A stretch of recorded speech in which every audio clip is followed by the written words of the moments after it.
para parar? Este de acá. Tienen diferentes tipos de estereoisómeros. ¿Qué habíamos dicho que son los estereoisómeros? Diferentes formas en que una molécula se acomoda en el espacio. Esas diferentes formas le confieren características o propiedades físico-químicas particulares que en algunos casos influyen en el metabolismo de lo que viene a ser obviamente el cuerpo humano. Veamos entonces, pues ya habíamos visto cuáles eran entre algunos de ellos: enantiómeros, epímeros, anómeros, tautómeros y los conformacionales. Cuando a mí me dicen los epímeros, ¿se acuerdan que habíamos visto nosotros que la glucosa tenía una estructura muy parecida a la de la manosa y una estructura muy parecida a la galactosa? Ya no expliqué esto, ¿no? Es la clase anterior. La glucosa, una estructura muy parecida a la galactosa y a la manosa. ¿En qué varía? La manosa en el carbono 2, lo tiene invertido el oxidrilo, y la galactosa en el carbono 4. Por eso se dice, la manosa es un epímero de la glucosa en el carbono 2, y la galactosa es un epímero de la glucosa en el carbono 4. Les explicaba en la clase anterior el porqué de la importancia de esto. Si usted dice, ¿cuál es la relevancia? ¿Por qué yo tengo que saber esto? Resulta que en nuestro intestino y en los lugares donde haga falta, existe una enzima que se llaman epimerasas. Justamente las epimerasas convierten, por ejemplo, un bebé lactante que consume solamente lactosa, y la lactosa es la unión de glucosa más galactosa, de acuerdo a sus necesidades energéticas. Si su necesidad energética, obviamente que es grande, la va a convertir a la galactosa en glucosa. ¿Debido a qué? A una enzima que se llama epimerasa. La epimerasa entonces agarra la estructura a la galactosa en el carbono 4, está invertido, y le da vuelta y la vuelve glucosa. ¿Está bien? Entonces, esa es la importancia de los epímeros. Segundo, ya esto lo expliqué. Los tautómeros. Los tautómeros quiere decir que un hidrato de carbono de la familia de las aldosas es capaz de convertirse en cetosa, y una cetosa es capaz de convertirse en aldosa. Por ejemplo, una glucosa se convierte en fructosa, sí. ¿Y una fructosa se puede convertir en glucosa? Sí. ¿Cómo se llaman eso? Estructuras tautoméricas. Por eso, cuando lleguemos a metabolismo de hidratos de carbono, vamos a ver en la glucólisis que hay dos triosas que se forman y estas se interconvierten entre sí. Llámese la dihidroxicetona, es capaz de convertirse en gliceraldehído y viceversa. Esa es la estructura tautomérica. Esto es epímero y esto es tautómero. Vamos con los enantiómeros. De esto no hablamos nada. Para hablar de los hidratos de carbono y su estructura enantiomérica, yo tengo que hablar de algo muy importante en esta parte, que se llama carbono quiral.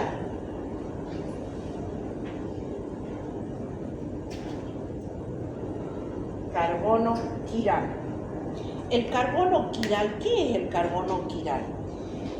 Es decir, para que exista un enantiómero tiene que haber un carbono quiral. ¿Qué se llama un carbono quiral? Un carbono quiral es el que tiene sus 4 enlaces unidos a átomos o grupo de átomos diferentes y se marca con una arterita. Entonces, el carbono quiral, sabemos que el carbono es tetravalente, se une a 4 enlaces. Si este carbono es capaz de unirse a átomos o grupos de átomos diferentes en sus 4 enlaces, se llama quiral. Pero, ¿y por qué se llama quiral y por qué es importante? Cuando existe en una estructura este carbono quiral, esa estructura se mueve a través de ese carbono quiral, tan parecido como lo siguiente, como que el codo sería un carbono quiral y este permite un movimiento. Entonces, en una misma estructura pueden existir varios carbonos quirales, claro, 1, 2, 3, entonces pueden haber varios carbonos quirales. Pero ¿qué pasa entonces en este caso? Veamos el ejemplo, el gliceraldehído. Lo voy a poner así.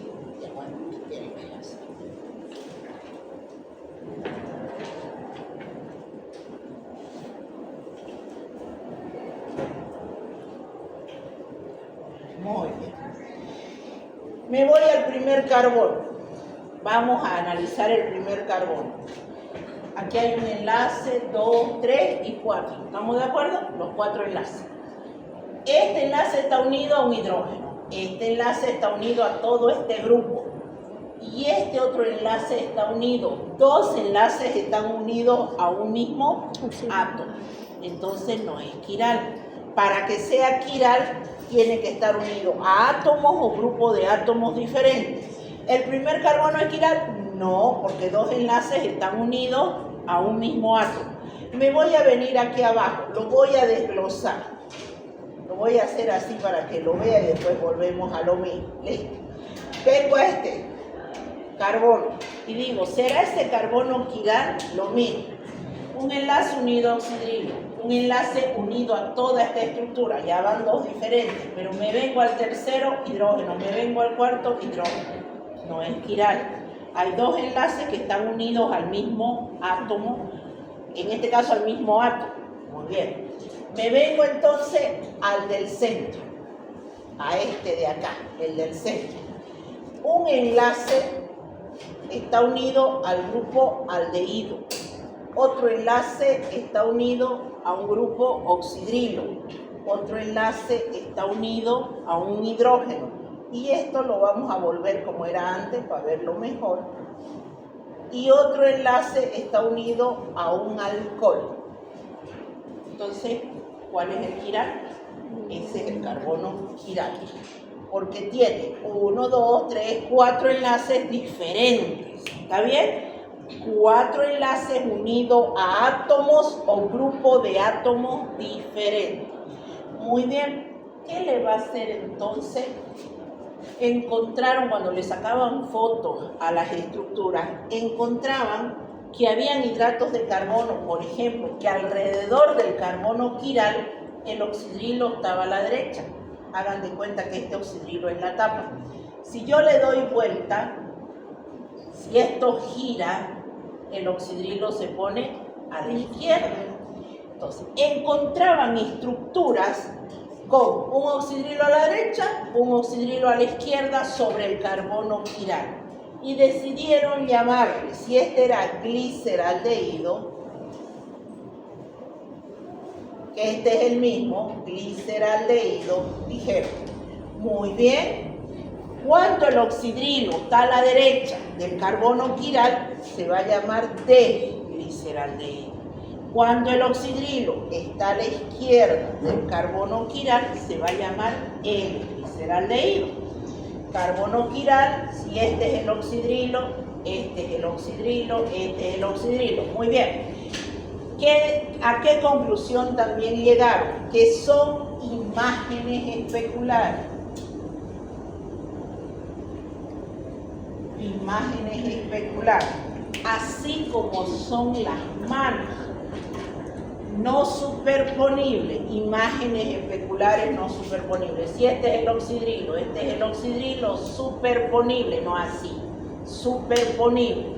Son imágenes no superponibles. Este es el oxidrilo, este es el oxidrilo. Si yo trato de superponer ambas estructuras, no se superpone. Por eso se llaman imágenes especulares. Es otra de las características de los enantiómeros. Muy bien. Y si hay muchos carbono quiral, ¿cuántas estructuras enantioméricas habrá? 2 a la N, estereoisómeros o enantiómeros, propiamente. Enantiómeros. Quiere decir, si hay un carbono quiral, 2 elevado a la 1, ¿cuántas estructuras van a haber? 2. 1, 2. Pero hemos dicho que no solamente hay un carbono quiral, como en el caso de la articulación, y si fueran 2 carbonos quiral, 4 estructuras enantioméricas. Muy bien. Si usted hasta este momento me dice, me está costando entender esto, que es netamente químico, ¿para qué me sirve si yo soy del área de la salud? Bueno, resulta, y ahí viene lo importante de esto, para mí sería más fácil decirle, no se metabolizan los L-hidratos de carbono, y usted se queda mirándome y anota, no se metaboliza L-hidrato de carbono. Cualquier cosa léanlo en su libro, pasemos y yo adelanto más rápido, porque esto cuesta explicar. Muy bien, resulta que nuestro cuerpo realmente no metaboliza los hidratos de carbono de tipo N. No los metaboliza. Si me llega una L-glucosa a mi cuerpo, una L-glucosa, esta es no energética. Así usted se pare de cabeza y me diga, ¿la glucosa es una molécula energética? Claro que sí, pero su estructura enantiomérica de tipo L no lo reconoce. No hay enzima que metabolice ningún hidrato de carbono de tipo L. L-gliceraldehído, L-glucosa, L-galactosa, nada, no lo metaboliza. Ahora usted se preguntará, ¿hay fármaco? Si bien es cierto, antes se utilizaba la L-glucosa como edulcorante porque sí tiene sabor dulce, conserva esa característica, pero al no metabolizarse no me genera calorías cero. Antiguamente, hace muchos años atrás, se utilizaba la L-glucosa como edulcorante. Vale decir, generalmente, ¿a qué acudimos a los edulcorantes? Cuando tenemos una patología, la diabetes, cuando tenemos sobrepeso, algo así. Entonces, al consumir la L-glucosa, no se metabolizaba. Un diabético podía consumir, claro, pasaba como si nada. ¿Me daba energía? No me daba energía, pero siempre quedaba la susceptibilidad. De ahí que hoy en día está de moda la stevia. Pero la stevia es una estructura compleja que tiene 3 estructuras de glucosa superponibles como pegadas. Es una estructura bastante grande, pero tampoco la metaboliza nuestro cuerpo. Por eso es que nosotros podemos consumir stevia, por eso es que ahora, y es más, es de origen natural, por eso es su consumo masivo. Y es 200 veces más dulce que una glucosa normalmente. Y no es generadora, lo puede consumir una persona diabética, claro que sí, a pesar que tenga como parte de su estructura 3 glucosas, tiene, pero pegadas, enmarañadas en una estructura de anillos bastante grande, entonces mi cuerpo no la identifica, no la reconoce y pasa de largo. ¿Está bien? ¿Y qué pasa si yo consumo un medicamento que contenga también como parte de su estructura un L-hidrato de carbono? Pasa. No me va a afectar, pero en muchos casos, y ahí viene el hecho, cuando hablan no es de efectos colaterales, pasa por el hígado, nuestro laboratorio es el hígado. Entonces, al momento de que haya algo que le va a costar trabajo, va a llegar al hígado. Algunos medicamentos pasan por el hígado. Si yo tengo problemas hepáticos, obviamente que lo voy a forzar a mi hígado. En otros casos existen, la glicina, por ejemplo, es un aminoácido que tiene la capacidad de elementos que son insolubles, ciertos elementos que mi cuerpo no los puede digerir, los agarra y los convierte, si es insoluble, los convierte en soluble para que se vayan por la orina. El cuerpo busca mecanismos para deshacerse de lo que no le sirve. Y lo que no le sirve a nuestro cuerpo es los L-hidratos de carbono. Pero Resulta que hay unos L-hidratos de carbono que sí forman parte estructural, que lo vamos a ver que forman parte de los heteropolisacáridos. Cuando veamos el conductín sulfato, el queratán sulfato, ahí vamos a ver que por ahí aparece un L-hidrato de carbono, pero es estructural. Forma parte de la ubicación a nivel de las articulaciones, eso no se digiere, eso no se metaboliza, así que está ahí, ¿no? Tranquilo. ¿Estamos de acuerdo? ¿Está claro ahora? ¿Por qué es importante esto? Bueno, sumado a eso, y aquí viene la otra parte, resulta que si usted va a su libro de consulta va a encontrar algo así, de más, de menos, gliceraldehído, glucosa, etc. O va a encontrar L+, L-, glucosa, manosa, gliceraldehído y toda la familia de las aldosas. Ahora viene el hecho. ¿Qué es esto? ¿Qué significa más y qué significa menos?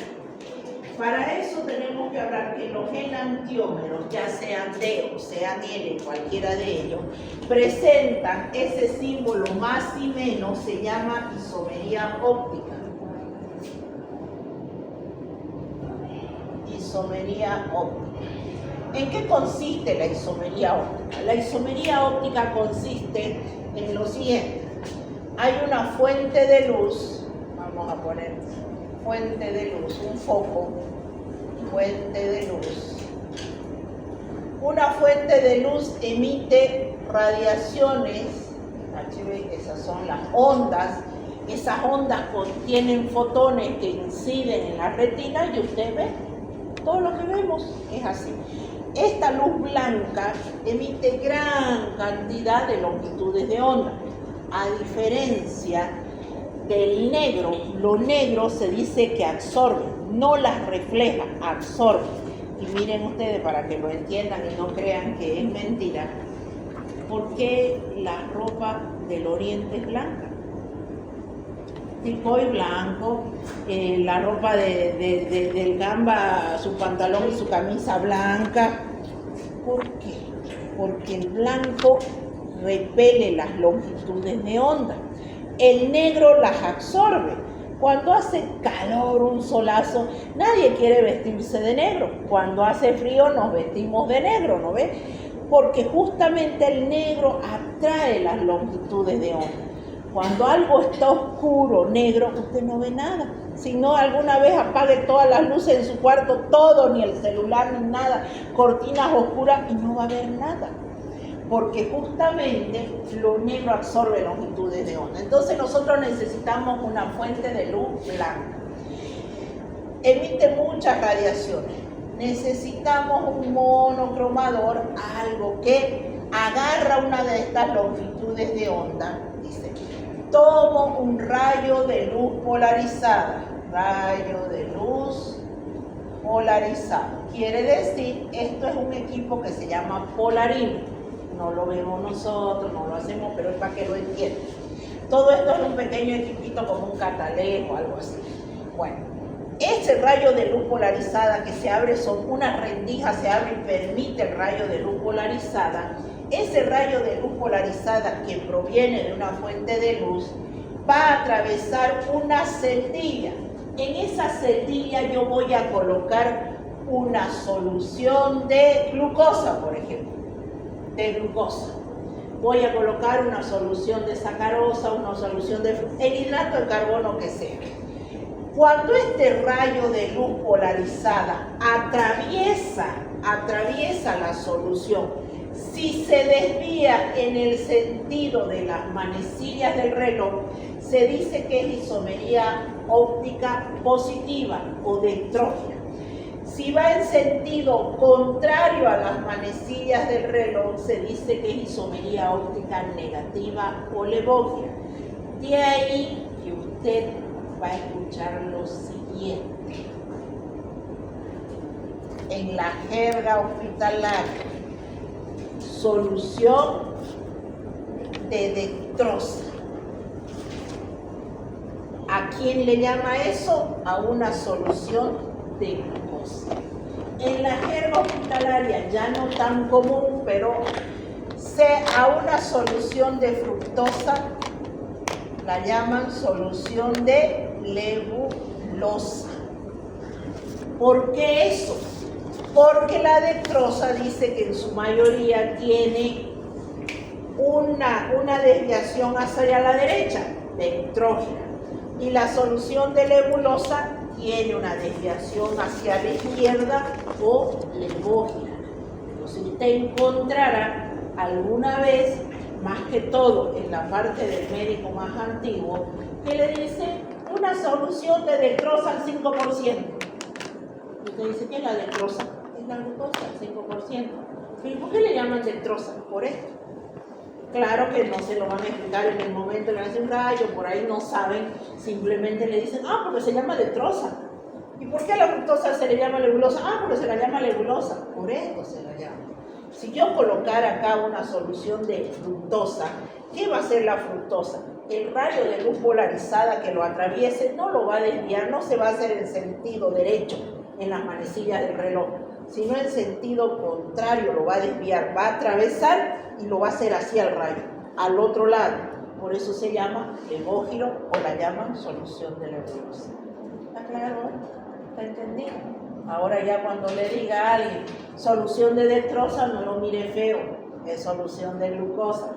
Y si a alguien cuando usted esté haciendo su internado y el de abajo ya esté residente y el que esté ingresando le dice, ¿por qué le llaman solución de dextrosa? Por esto. ¿Por qué le llaman solución de levulosa? Por esto. ¿Estamos de acuerdo? Muy bien. Bueno, eso es la importancia de los enantiómeros. Entonces, un enantiómero, para que existan los enantiómeros, carbono quiral. Eso me lleva a que si el oxidrilo está a la derecha, D. Si el oxidrilo está a la izquierda, L. Eso no tiene que ver con esto, ¿no? Esto es la isomería óptica. Muy bien, los L-hidrato, acá yo le he puesto L-gliceraldehído, pero es cualquier hidrato de carbono, L-glucosa, L-manosa, ninguno se va a metabolizar. Es decir, ¿la L-glucosa es energética? No. Parece de cabeza, así le digan, no, pero es glucosa, no, pero los D son energéticos, todos los demás. Y bueno, y ahí tienen ese objetivo. Vamos con los anómeros. Permítanme borrar. Entonces ya vimos enantiómeros, efímeros, cautómeros, vamos con los anómeros. Para explicar de los anómeros,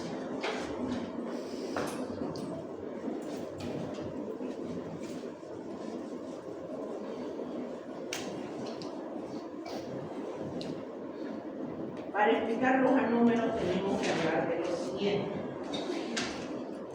Por ejemplo,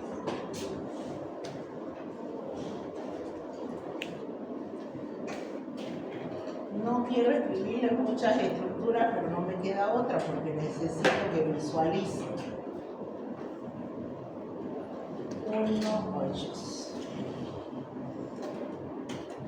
1, 2, 3, 4, 5, 6. Ya. Esta es la glucosa. Esa está lineal, esa es su estructura lineal. Pero si usted agarra su libro, si lo agarró en algún momento, se pone a hojear, va a ver que no aparece así la estructura de la glucosa. Aparece así. Algo así. Y de repente usted dice, pero la veíamos así y de repente aparece de esa forma. Resulta que cuando las estructuras de los hidratos de carbono aparecen así, cerradas, en forma de piranosa o en forma de furanosa, esta es la forma de furanosa, así, que un hidrato de carbono puede aparecer como pirano o puede aparecer como furano. La glucosa generalmente prefiere la estructura de piranosa y la fructosa prefiere la estructura de furanosa. Y hay otros que están en uno y otro. ¿Cómo hago para pasar de esta estructura lineal a esto cíclico? Resulta que esto salta, ese doble enlace salta, el carbono queda trivalente necesitando completar su tetravalencia y si se une al carbono 5, este oxidrilo va para allá, se forma un enlace que se llama enlace hemiacetálico, si es el aldehído. Entonces, ¿qué es lo que hace la estructura? Si estaba así, se cierra. y se cierran, ya sea de esta forma, y si la unión, aquí es la unión carbono 1 con carbono 5, pero si se acerca carbono 1 con carbono 4, se forma otra estructura, que es la forma furanosa. Muy bien, ahora, hasta ahí no hemos hablado de los anómeros. Si yo tuviera que escribir la estructura de la glucosa, ahí está, le voy a poner número. Esto es 1, 2, 3, 4, 5 y 6, sexto carbono. Se une el carbono 1 con carbono 5 y forma la piranosa. Aquí va 1, 2, 3, 4, el 5 es el de acá y el 6 está por aquí, el carbono 6. Resulta que los anómeros se forman de la siguiente manera, dice. En las aldosas, el carbono anomérico es el carbono 1, este. Cuando el oxidrilo sobre el carbono 1 se encuentra hacia abajo, va a ser un anómero alfa. Pero cuando el oxidrilo en el carbono 1 se encuentra hacia arriba, va a ser un anómero beta. ¿Está bien? Y todo lo demás que está aquí, vamos.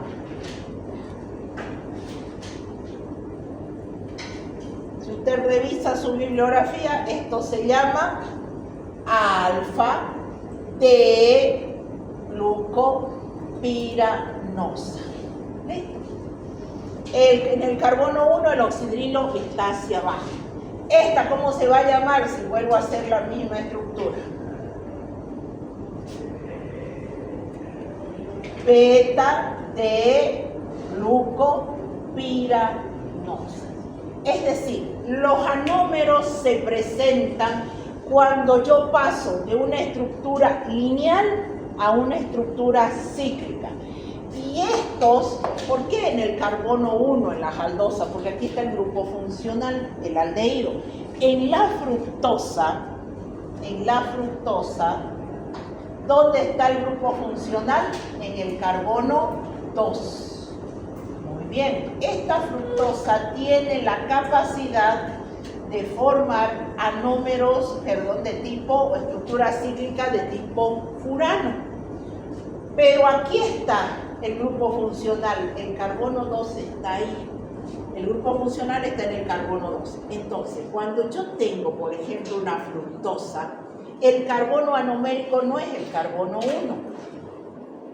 es el carbono 2. Perdón, lo vamos a hacer más grande. Es el carbono 2. Vale decir que el que me va a definir la posición alfa o beta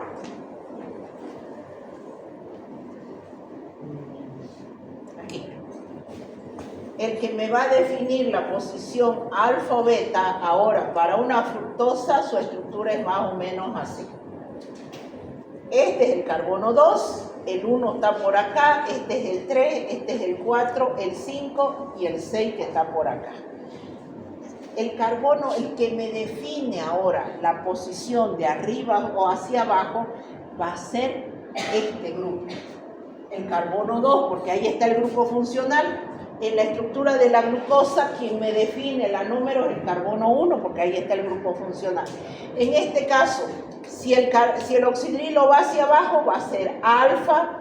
Aquí va el carbono 1, aquí va el carbono 3, el carbono 4 y el carbono 6.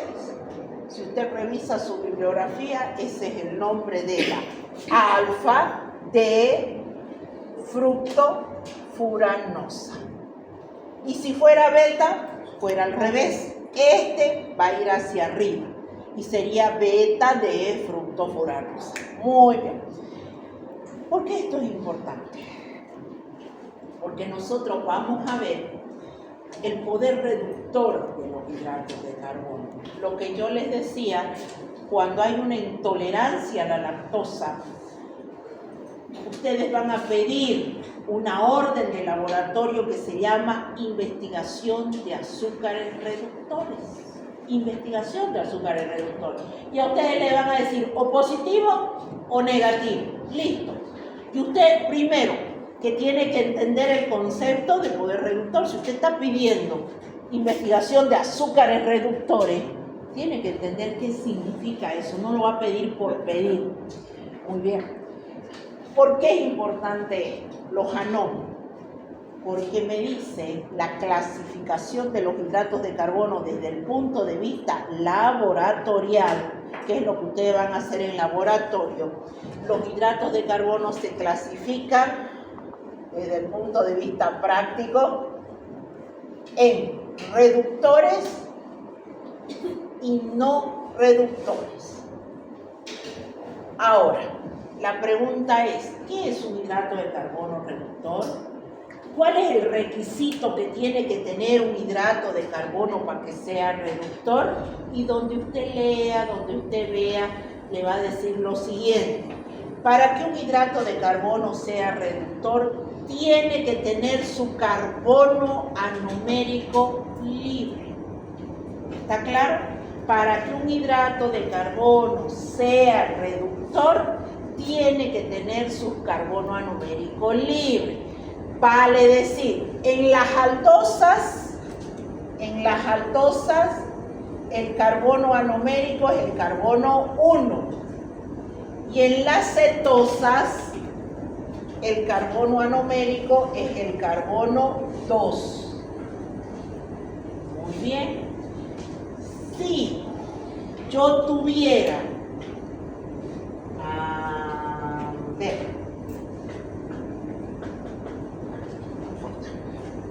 lo voy a borrar. Marcamos. Esta es la fructosa y la de allá es la glucosa. ¿Estamos claros? Si yo le digo el hidrato de carbono, ¿y cómo veo en la parte laboratorial?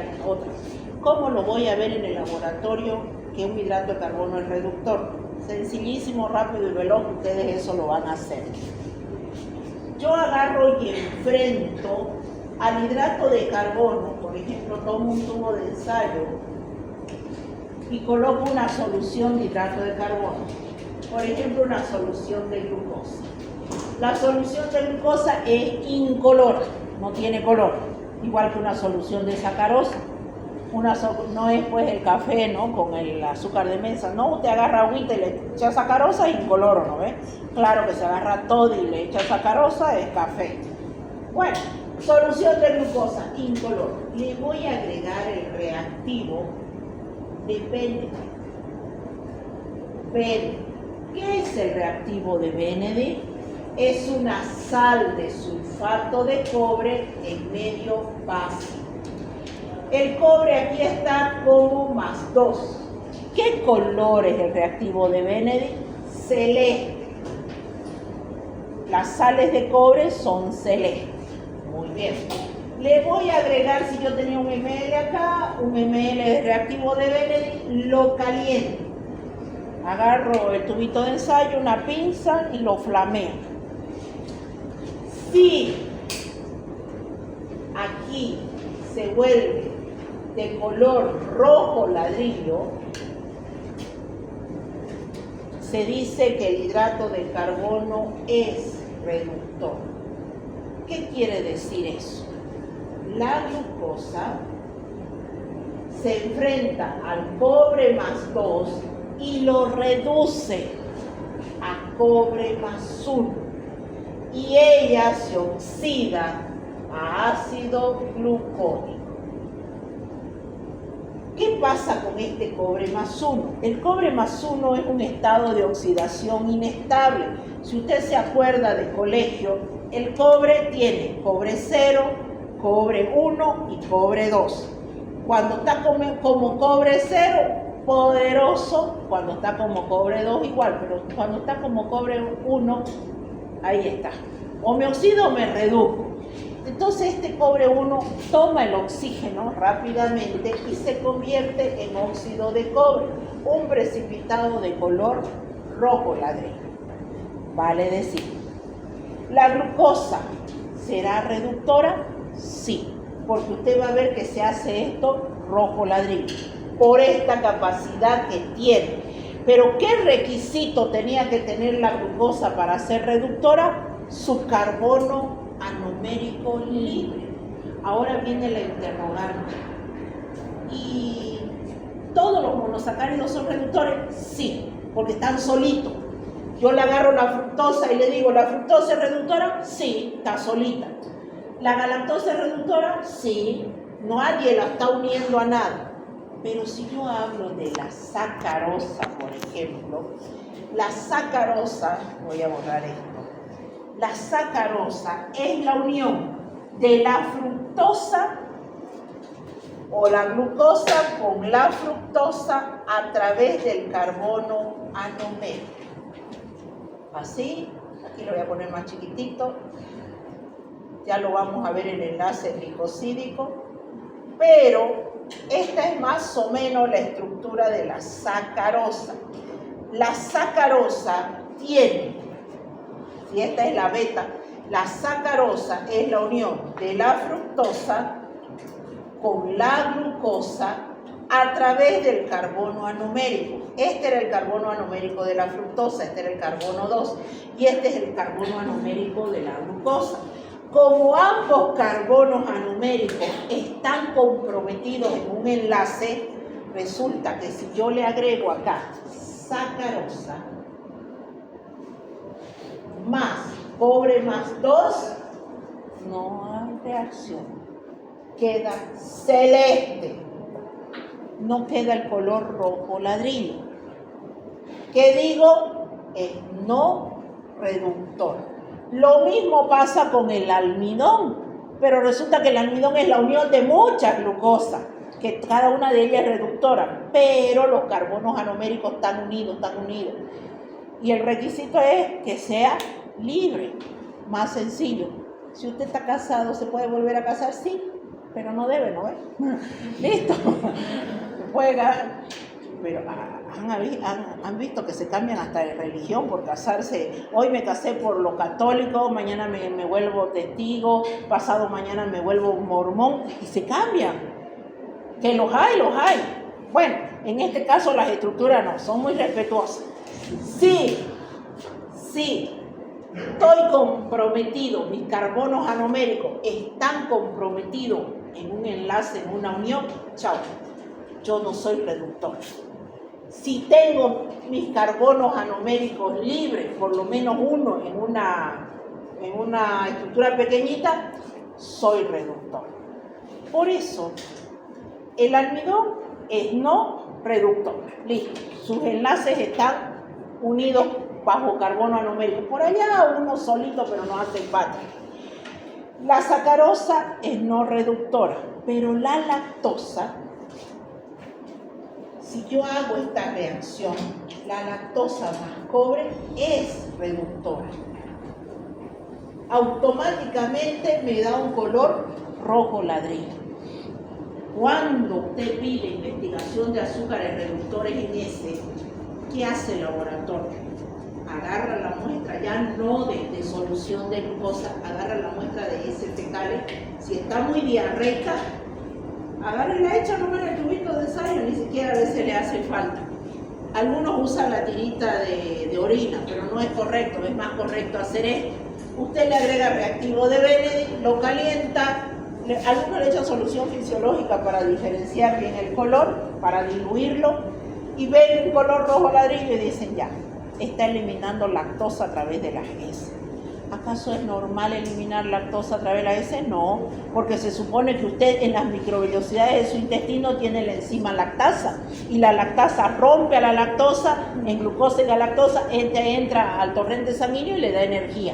Pero cuando no la tiene a la enzima o la tiene a media fuerza, usted elimina la lactosa por las heces. Y eso, no sé qué se coloca en investigación de azúcares reductores, positivo o presenta. Y aquí viene el otro detalle. Como vamos a ir a una institución pública, y en una institución pública tenemos personas muchas veces de escasos recursos, las mamás, en vez de echarle talco a la colita del bebé o echarle Nenegloss, que cuesta más caro, Hipogloss, que cuestan 30, 60 pesos, el pomito, ¿y para qué le echan eso a la colita del bebé? para que no se paspe, para que no le venga dermatitis del pañal. Quien ha tenido sobrinos o por ahí ha tenido un hijo sabe que lo más común es que por el uso del pañal le salga dermatitis o se le irrite la colita. Entonces, ¿qué hace la mamá de escasos recursos? En vez de irse a la farmacia y tirarse casi 100 pesos en una cremita de hipoglón, Enegloss y Dr. Selvi, no sé qué más, le echa maicena. Maicena. Si usted dice maicena, sí, como talco, para evitar que con la humedad de este medio ambiente se paspe la colita, le echan maicena. Entonces viene la pregunta acá, que a veces pasa en los laboratorios. Le dicen, por favor, denle la vuelta al pañal, porque el bebé usted no la va a recibir la muestra en un vasito, como le va a pasar un vasito y le va a decir, ¿sabe qué? El bebé de 2 meses, ¿qué haga en este vasito? No, pues usan pañal, ¿no? Entonces, ¿qué es lo que tiene que hacer? Denle la vuelta al pañal, señora, del lado donde está el plástico, donde no está la parte absorbente. Y aquí viene la pregunta. Cuando usted ve muchas veces, esa colita está llena de talco. No de talco más, de maicena. Ahí más le sale más barato. Le ponen maicena. Peor si está con diarrea. Se imagina, rapidito se escalda. Entonces le echan maicena. ¿La maicena qué es? Almidón de maíz. Ah, es almidón. ¿Le va a interferir para buscar la lactosa? ¿Es reductora o no reductor el almidón? No reductor. No reductor. ¿Y usted qué está buscando? Un reductor. La lactosa es reductor. Entonces, si la colita está con almidón, no nos preocupemos. Otra cosa sería que si el almidón fuera reductor, escucha, entonces uno dice, wow, investigación de azúcares reductores positivo. Ay, usted está sospechando que tiene intolerancia a la lactosa. Ah, pero se está confundiendo porque el almidón era reductor. No, en este caso, al ser no reductor, no me interfiere en nada. ¿Estamos de acuerdo? Así que tranquilo nomás, si la colita está con maicena, no le diga vaya a lavarle la cola, vaya esto para que grite, se bebé peor con la irritación y que le echen agua a esa colita. No, tranquilo, denle la vuelta al pañal y ni bien el bebé haga la deposición, inmediatamente al laboratorio. Y el laboratorio ese rato se lo procesa, no le interfiere en nada. Solamente que cuando mira el microscopio medio que va a ver los gránulos de almidón, pero no le va a interferir en la prueba de investigación de azúcares reductores. Entonces, reductores, todos los monosacáridos, reductor la lactosa, reductor la maltosa que ya vamos a ver, la sacarosa es no reductora y los polisacáridos son no reductores. ¿Qué significa no reductor? Carbonos anoméricos comprometidos en enlace. Listo. ¿Qué es un anómero? Anómero cuando es el carbono 1 en la aldosa, carbono 2 en la cetosa y existen 2 tipos de anómeros, alfa y beta. Alfa, oxidrilo hacia abajo, beta, oxidrilo hacia arriba. Listo. Ya saben entonces cuando les llegue, cuando tengan que pedir investigación de azúcares reductores. Vamos ahora con el enlace glicosídico. ¿Cómo se unen los monosacáridos? Los monosacáridos se unen a través de enlace glicosídico. Para que no se confundan, porque después se les va a preguntar cómo se unen los aminoácidos a través de enlace peptídico. Cómo se unen los nucleótidos del ácido nucleico y van a tener que saber. Muy bien, vamos entonces con el enlace glicosídico.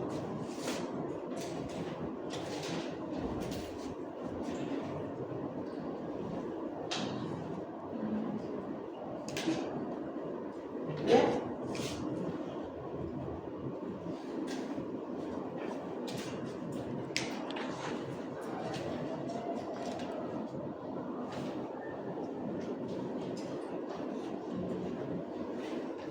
Hagámosla completa la estructura para que lo vean.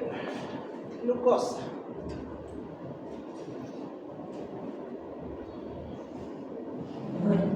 Glucosa, glucosa, glucosa, glucosa, glucosa.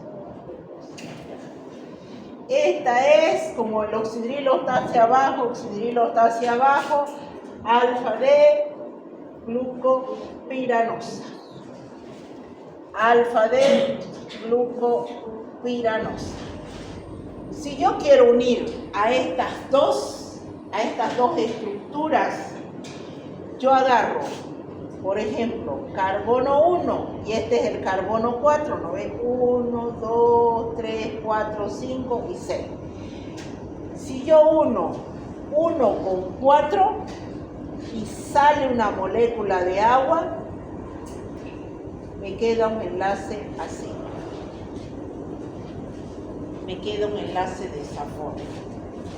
Este yo le llamo enlace alfa 1,4.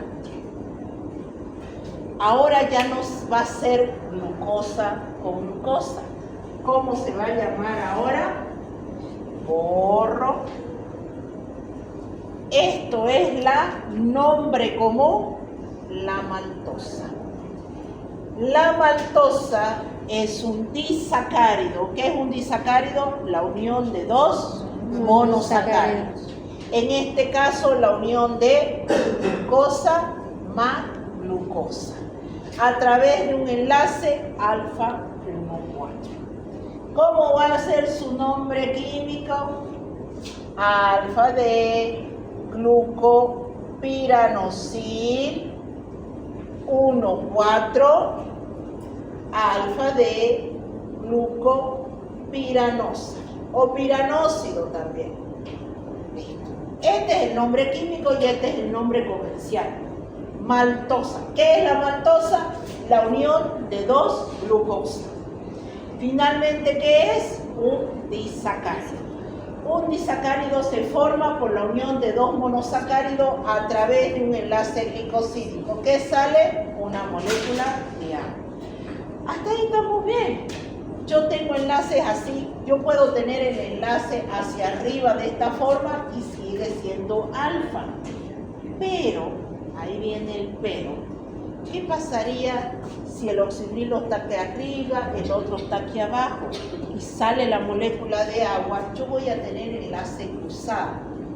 Lo voy a borrar esto para que lo vean. Hagan de cuenta que ahora la unión se da así. Ese enlace se llama beta. Beta, cruzado. Ya no va a ser alfa. Esto es beta. Beta para ese lado, beta, y sin embargo esto es así. Si usted en este momento me dice, ya, muy bien, hay enlace glicosídico alfa y hay enlace glicosídico beta. Beta es así o así. Y alfa es así o así. ¿Estamos de acuerdo? Muy bien. Y usted en este momento me dice, ¿por qué me está torturando tanto con la parte química, con esto? ¿Qué tiene que ver con el cuerpo? Mucho. Porque usted va a llegar, o si ya no llegó a fisiología, ¿y qué dice? Los hidratos de carbono empiezan la digestión en la boca. Gracias a la enzima, y usted le aparece una cosita así en su lectura. Ay, ¿qué será ese símbolo? Amilasa salival. Esto le está diciendo que el hidrato de carbono que llegue a su boca, si tiene enlace así, lo va a romper. Este es beta, pues. Pero si es así o es hacia arriba, va a venir la enzima alfa-amilasa salival para, por ejemplo, el polisacárido almidón y lo va a romper. Porque ¿qué es lo que absorbemos nosotros? ¿Polisacárido? No. ¿Qué absorbemos? Monosacárido. ¿Quién se encarga de romper todos esos enlaces glicosídicos? Las enzimas. Pero las enzimas son específicas. Si viene la alfa-amilasa salival y se encuentra con esto, ni lo mira. Pasa de largo. La lactosa, vamos a ver que tiene un enlace así, beta. La lactosa es la unión de la glucosa más la galactosa y su enlace es beta. Por eso la enzima alfa-amilasa salival no degrada la lactosa. Cuidado con ese detalle. ¿Todos los hidratos de carbono sufren proceso de digestión a nivel de la boca? No, mentira, falso. Los almidones sí, y todo enlace que tenga alfa. La sucrasa, la sacarosa, no se degrada a nivel de la boca, se degrada a nivel de la sucrasa, a nivel de los intestinos. La lactosa no se degrada a nivel de la boca, se degrada a nivel de los intestinos. ¿Quién es el que se rompe aquí? El almidón. Y es más, ¿dónde se encuentra el almidón? Papa, yuca, arroz, que nos piden que mastiquemos. ¿Para qué masticamos? Desde el punto de vista bioquímico, para abrir la estructura, ponerlo al enlace, venga la enzima y lo corte. Al cortarlo tengo las unidades monoméricas. Estas unidades monoméricas son las que pasan al torrente sanguíneo, se dirigen a la sangre y me dan energía. Jamás voy a tener un almidón en mi sangre, jamás. No. Y ni la celulosa siquiera. La celulosa, ¿qué enlace tiene? Beta. Muchas glucosas con enlace beta. ¿Dónde está la celulosa? En la fibra. Por lo que a otros le llaman el afrecho, la fibra, el salvado. Cuando usted come arroz integral, es el arroz con la cascarita. ¿Lo conoce, el arroz integral? Sí. ¿Acaso no tarda en cocerse? Tarda. ¿No tarda usted en masticarlo? Tarda. Y si usted se hace un majadito con arroz integral, créame que 2 cucharas, 3 cucharas de majadito y hasta ahí llegó, se llenó, porque la fibra se hincha en el estómago. Haga un majadito del arroz común, queda raspando la olla. Ah, muy bien. Por eso también cuando la persona, los nutricionistas le recomiendan a una persona que está bajando de peso, consuma arroz integral, se coma todo, porque eso se hincha en el estómago. Se hincha, pero no se digiere. Usted consume 1 gramo de celulosa y elimina 1 gramo de celulosa. ¿Le aporta energía? No. Entonces, ¿todos los hidratos de carbono aportan energía? No. Ejemplo, la celulosa. ¿Y por qué la celulosa no se degrada? Porque la alfa-amilasa salival es enlace alfa. La celulosa tiene enlace beta y nosotros no tenemos la enzima que rompe este enlace de la celulosa. Tenemos la enzima que rompe este enlace de la lactosa. Bueno, la perdemos por los años, por eso desarrollamos intolerancia a la lactosa. Pero puede estar usted todo un día con 1 ml de leche en la boca y no se va a degradar. Se degrada recién a nivel de los intestinos. Ahora ya sabe por qué tenía que explicarle esto, para que usted identifique alfa, identifique beta. Y los disacáridos son reductores, claro, menos la sacarosa, hemos dicho, ¿no? Ya. Ya está la lista de asistencia. Ya. Veamos entonces 3 disacáridos. Ahora los voy a soltar a las 4:30. Tenía reunión a las 3:30, pero no podía perder clase. Mañana no hay clase, por si acaso, ¿no? Mañana ni el viernes, y dicen que el sábado más está diciendo, por si acaso. Y eso que conmigo no pasan clases ustedes, pero te estoy avisando. Ya. Entonces, la sacarosa es glucosa más fructosa. La maltosa es glucosa más glucosa. Y la lactosa, la que a ustedes les interesa, es glucosa más galactosa. ¿Qué son estos? Disacáridos. Este es no reductor. Y estos dos son reductores. ¿Está bien?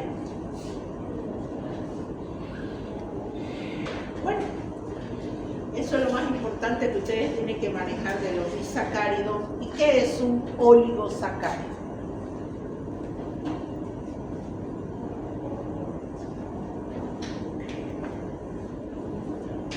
Un oligosacárido es la unión de 3 a 10 unidades monoméricas a través del enlace glicosídico. Por ejemplo, si yo uniera 4 glucosas, 1, 2, 3, 4 glucosas, ¿qué es esto? Es un oligosacárido. Y si proviene de la hidrólisis parcial del almidón, esto se llama dextrinas. Las dextrinas provienen de la ruptura del almidón. Tienen utilidad farmacológica, tienen utilidad en alimentos como espesantes, etc. Es muy diferente de los dextranos. Los dextranos antiguamente se utilizaban como sustitutos de plasma sanguíneo para restablecer la volemia en casos graves de pérdida de sangre y que no había paquetes, unidades de sangre. Se utiliza ese tipo de oligosacárido, pero eso proviene de la síntesis de ciertas bacterias. No tiene nada que ver con las dextrinas. Se los coloco, igual lo vamos a ver, se los voy a proyectar. Dextrano es diferente de dextrina. A veces en los exámenes a ustedes se les coloca. Son sustitutos de plasma sanguíneo o es un oligosacárido sustituto de plasma sanguíneo para restablecer la volemia y ustedes le ponen dextrina, dextrina, dextrina y es dextrano. Su origen es completamente diferente. Este viene de hidrólisis del almidón y este es producto de ciertas bacterias que lo colocan en un medio de sacarosa y generan ese tipo de estructuras de oligosacáridos. Y tienen otras utilidades farmacológicas que ustedes la van a ver cuando estén llevando farmacología. Muy bien, muchachos, 5 menos 25. Mi reunión era a las 3:30, pero cumplí con ustedes. Me ponen mala cara ni modo.